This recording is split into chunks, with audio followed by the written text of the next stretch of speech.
Bonjour, Monsieur Fernand Aglago, vous êtes le secrétaire du STL. Comment se portent les compatriotes togolais au Liban? Bonjour, monsieur le journaliste. Tout d'abord, j'aimerais vous remercier au nom de la communauté des ressortissants togolais au Liban, au nom du comité exécutif de l'association Solidarité Togolaise au Liban STL et à mon nom propre pour l'attention que vous portez à notre égard. Sinon, la communauté togolaise au Liban ne se porte pas bien. Actuellement, nous rencontrons d'énormes difficultés.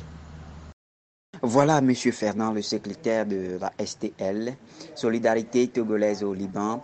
Vous venez de dire que les Togolais ne se portent pas bien au Liban. Voilà les rumeurs qui circulent que les Togolais, à la fin de leur mandat, se retrouvent en prison au Liban. Qu'est-ce qui se passe exactement?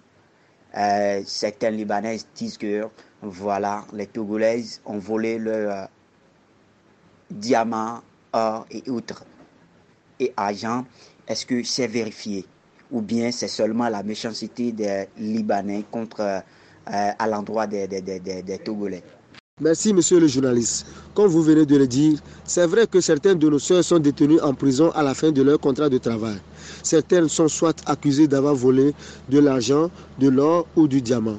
Selon nos statistiques, certains cas sont vrais et la STL détient des preuves palpables. Mais en majorité, elles sont détenues arbitrairement. Je vous remercie. Oui, monsieur Fernand, est-ce que vous ne pensez pas que les Togolais, en laissant leur salaire chez leur patron pendant 1 an, 2 ans, c'est ça qui cause cette contravention entre les employés et les employeurs? Justement, c'est la vraie cause du problème. Tout d'abord, le contrat de travail que signent les travailleuses domestiques est rédigé en arabe, ce qui fait qu'elles ne connaissent ni leurs droits ni leurs devoirs. Ce n'est pas une joie pour elles de garder leur salaire avec les patrons, mais elles sont contraintes de le faire. Raison pour laquelle la STL avait proposé un contrat de travail rédigé en français qui a été approuvé par le consulat du Togo au Liban, qui insiste que les patrons paient à leurs employés à la fin de chaque mois et non pas à la fin du contrat de travail. Oui, voilà, monsieur Fernand, paraît-il qu'il y a certains qui sont en prison actuellement au Liban, mais qui ne sont pas concernés dans le cas de vol ou bien de fin de contrat. Qu'est-ce qu'il y en est exactement pour ces gens qui sont actuellement en prison?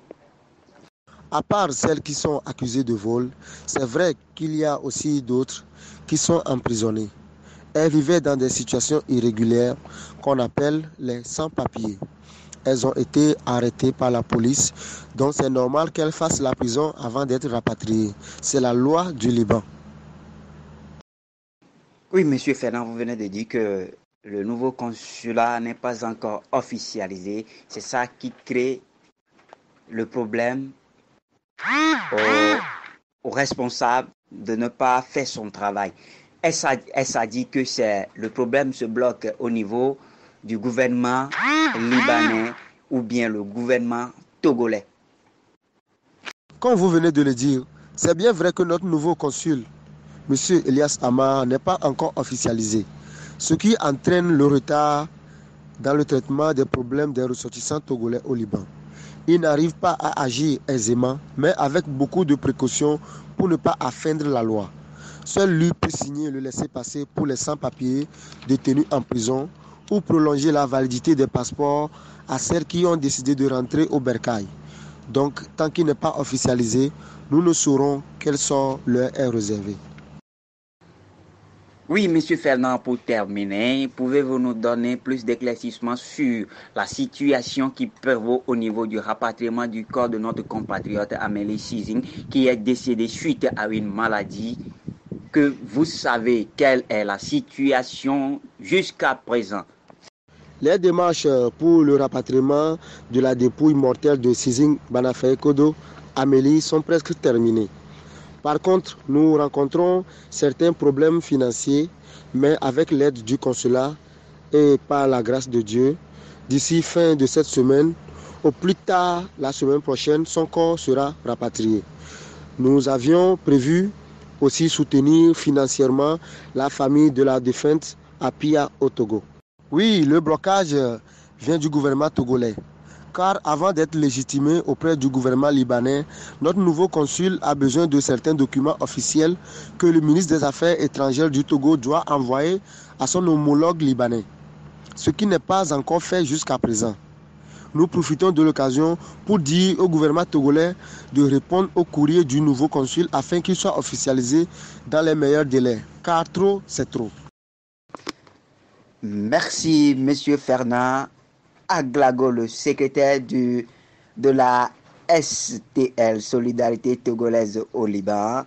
Merci pour votre disponibilité d'avoir reçu l'équipe de www.ecodebay.com sur sa page plus Facebook Écho de Bay. Merci à vous.